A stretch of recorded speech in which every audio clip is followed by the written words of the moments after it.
கடல மாவில் ஒரு பிஞ்ச் அளவுக்கு சோடாப்பூ போட்டு, அதாவது இட்லி சோடா போட்டு அளவான தண்ணி ஊற்றி தோசை மாவு பதத்தில் நல்லா கரைச்சி வச்சுக்கணும்.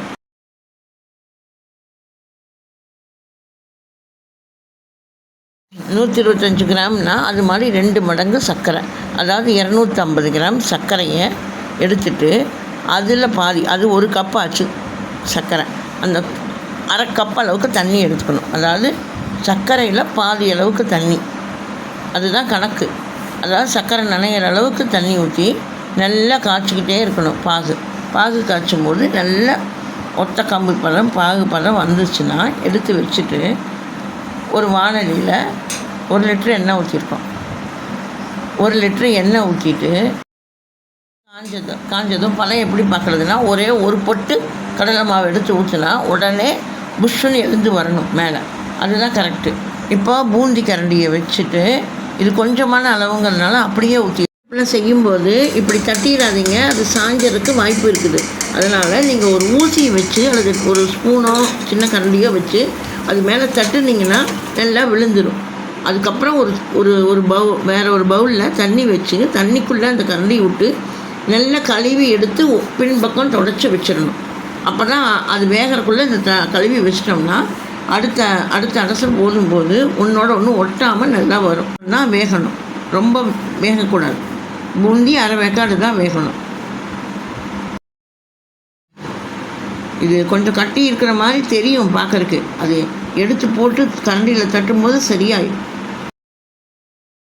அதுக்கப்புறம் 2வது அடசையும் 3வது அடசையும் அது இருக்கிற மாவு ஃபுல்லாக அப்படி ஊற்றி எடுத்துட்டு ஒரு 3 ஸ்பூன் நெய் ஊற்றணும். நெய் ஊற்றி நல்லா கிளறி விட்டுடணும். இப்போ அந்த பாகில் அதை அரைச்சி போடுறதுக்கு முன்னால், அந்த பாகில் அதை போடுறதுக்கு முன்னால் பூந்தியை ஒரு வடிகட்டியில் கொஞ்சம் நேரம் போட்டுருந்துட்டு உடனே அடுத்த அரைச்சி எடுக்கும்போது அந்த வடிகட்டில் இருக்கிறத தூக்கி பாகுக்குள்ளே போட்டுடணும். ஏலக்காய் ஒரு 3 ஏலக்காய் போட்டு கொஞ்சம் சர்க்கரை போட்டு இடித்து அதையும் அந்த கலவையில் போட்டுடணும். இந்த ஸ்டேஜில் கொஞ்சம் முந்திரி திராட்சையை நெய்யில் வறுத்து அதில் போட்டுட்டு கொஞ்சம் நேரம் ஊற விடணும். ஊற விட்டது கொஞ்சம் நேரம் அதிகமாக வேறு ஏதாவது வேலை செஞ்சுட்டு வந்துட்டிங்கன்னா, ரொம்ப வரன்னு ஆன மாதிரி இருந்ததுன்னா, பிடிக்க வரலைன்னா கொஞ்சமாக தண்ணி ஒரு ஒரு ஒரு ஒரு 1/4 டம்ளர் தண்ணியை கொதிக்க வச்சு லைட்டாக தெளிக்கணும். தெளிச்சுட்டு அதை நல்லா கிளறி விட்டுட்டு அமுத்தி வச்சிட்டோம்னா கொஞ்சம் நேரம் கழித்து நல்லா பிடிச்சிடணும். தண்ணியை தயவுசெய்து நல்லா கொதிக்க வச்சு தான் தெளிக்கணும். கொதிக்காத தண்ணியாக இருந்தால் லட்டு கெட்டு போய். எப்படி இருக்கா கல்கி? எப்படி இருக்கு லட்டு? எப்படி இருக்கு? கொஞ்சம் எடுத்துக்கிட்டுமா?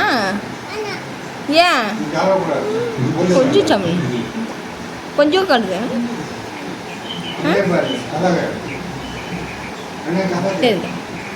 இந்த வீடியோ உங்களுக்கு பிடிச்சிருந்ததுன்னா லைக் பண்ணுங்கள், சப்ஸ்கிரைப் பண்ணுங்கள்.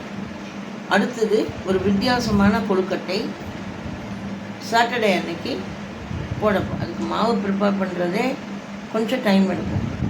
கல்கி ஆர்கி சேனலை சப்ஸ்கிரைப் பண்ணுங்கள், லைக் பண்ணுங்கள், ஷேர் பண்ணுங்கள். Thank you so much.